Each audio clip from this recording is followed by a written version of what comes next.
बिल्कुल सख्त बोले ये बिल्कुल रानी पागल ना बाबू नाम क्या है? अगर उल्टा पुल्टा बोली हिसाब देने में कमी की तुम मारते बिजली कोड़ा से सर निकल उतार समझ गई। सबसे पहले तो तुम एक बात बोल, मेरी छोटी बहू रानी कहाँ है और मेरा बच्चा अमरजीत कुमार का सब जवाब दोगी। मेरा बेटा कहाँ है? हरामी मैं तुमसे पूछ रहा हूँ तुम मुझसे पूछ रही है।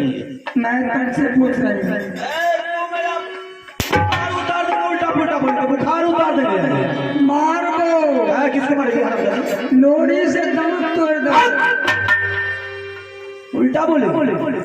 सीधी तरह बता कि मेरा बच्चा कहाँ है? सीधा बता कते छे बेटा? हरामजादी बेटा छे बोले नहीं हम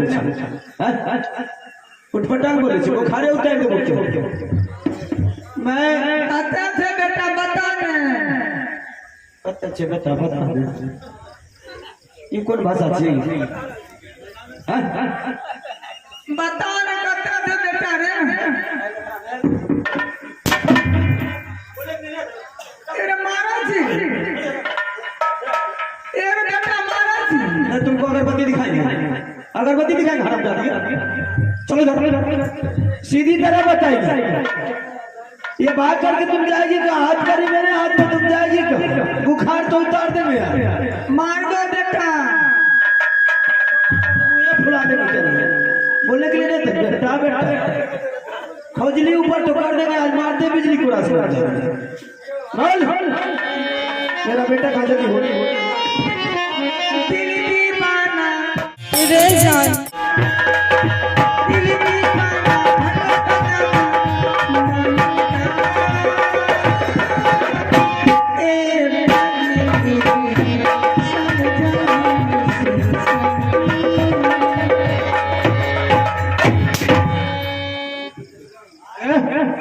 फिल्म संगीत चालू किया है हरामजादी बम्बई है। अरे बेटा क्या गाना गावे थे रे? प्रतिष्ठा डाल रही हो बाप हो ऐसे तो छोड़ बुझे छे आगे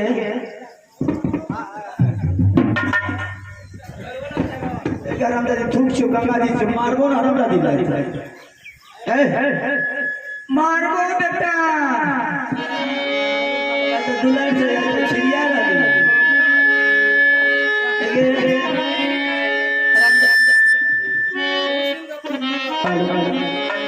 सीधी तरह बता कुछ नहीं कहेंगे सीधा बता बेटा जे छौरा कते छे? लाठी देखियो लाठी तो ना बुखार उतार रही है। चलो पहले गुरु महाराज ठीक बोलते पहले सैया के साथ मरैया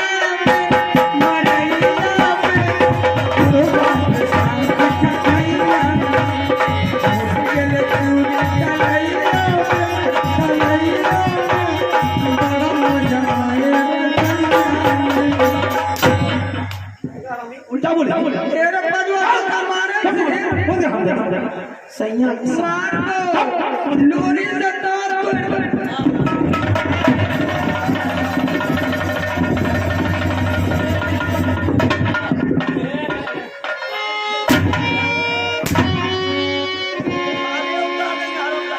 कते लगे छ भैया शंकर लोग तो मजबूत होबे नहीं आने कते तो पट्टे का अपना दांती लगा देता सही करो किसी भक्ता के पास ले जाकर उसके बाद इसको सही करेंगे तो भैया भगवान करे यानी ककरो घर में नहीं बीते तरह का हंस से जोरे के निकला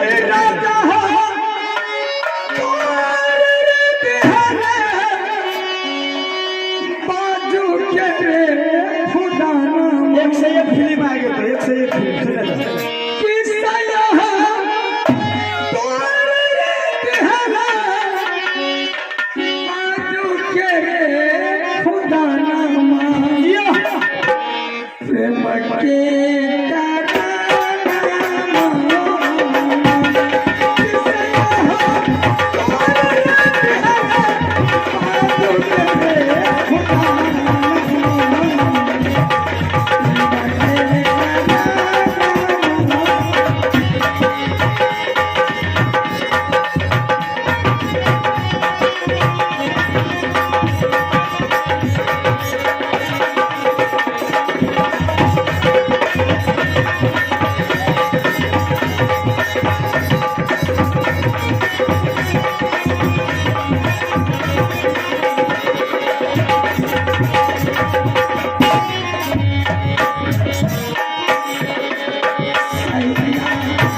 गांव में सीख ली सर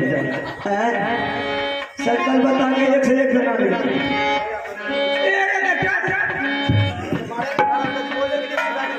कोड़ा समझ गए चल बता पास चल मारेंगे ना आराम जाती बोलने के लिए हर बार उल्टा बोलती चलो तुमको जान जाए भेजा सही करवा के तब न पूछे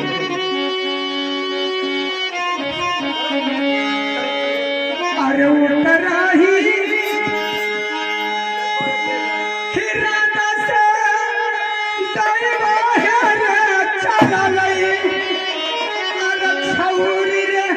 हिया का पागल नी भल रे अजान रे चला ले छौरी रे या का पागल नी भल रे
है, समझ गई? कहाँ से बैठा बेटा रे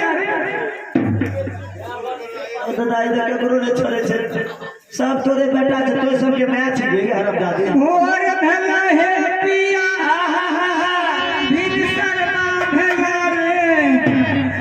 अचल रे बेटा क्या नाम है बाबू, नाम क्या है आपका? दादा बोले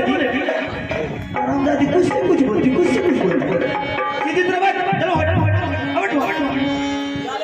अरे पंखा डला दिया रास्ता कर दी अरे पंखा डला दिया रे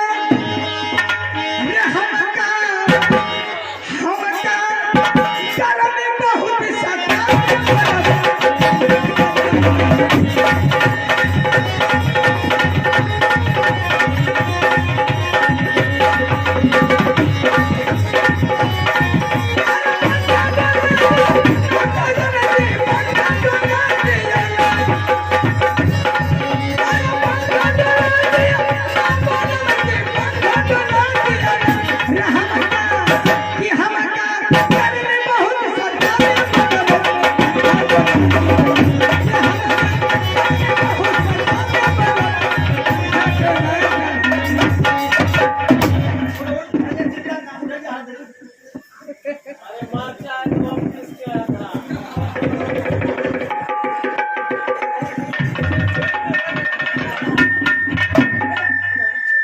करना ही होगा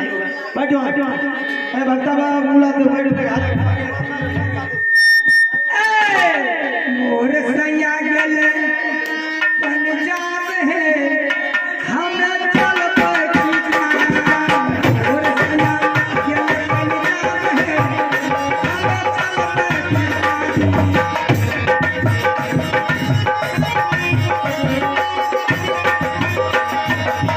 या पर सुता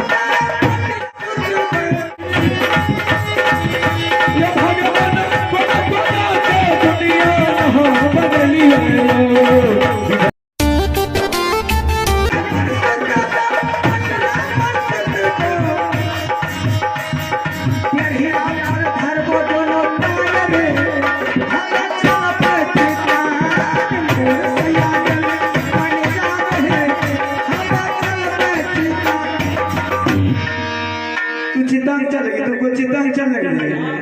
आज तो कोरा सा बंदा देता तार देंगे भक्ता बाबा को बुलाते हैं उसके बाद तुम्हारा दिमाग सही करें धनपुरी धरना गरम मसाला बुढ़वा का कर धरा बुढ़िया गरहन भक्ता बाबा हो ए भक्ता बाबा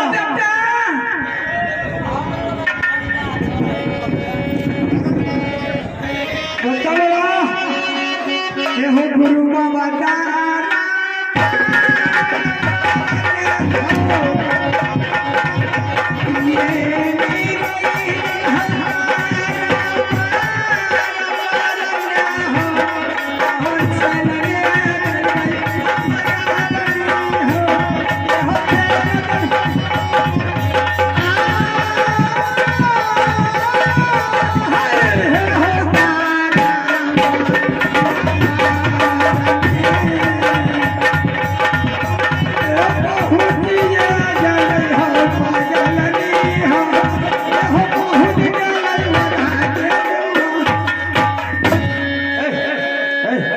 भक्ता चो गोर लागे छे बाबा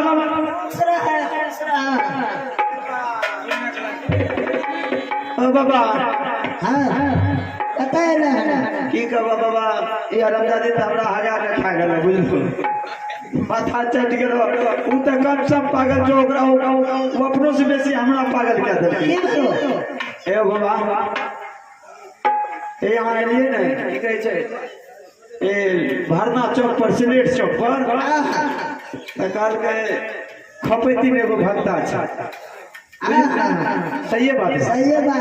कल के की से जे कहे छै ठीक भए जाय छै भक्ता यहाँ लगे तरह लगलियो बड़ा परेशान छै बाबा हमू जाने रहिए दू आदमी आवे वाला छै जाने अच्छा लगे छै बाबा मतलब छै बाबा